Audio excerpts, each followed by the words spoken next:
semakin murah. Bukan mengurangi partai ya. Jadi kita konsep itu jelas.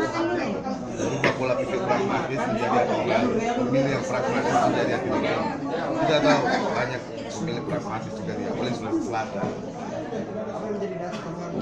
Pak Profesor Nurdin Abdullah, Bupati Bantaeng, 10 tahun dia memimpin Bantaeng.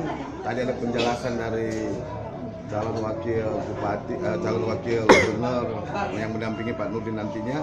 Sudah jelas bahwa Bantaeng itu bersih, bersih hatinya, bersih orangnya, bersih pola tata pemerintahan. Ini yang kita perlukan untuk Sulsel ke depan.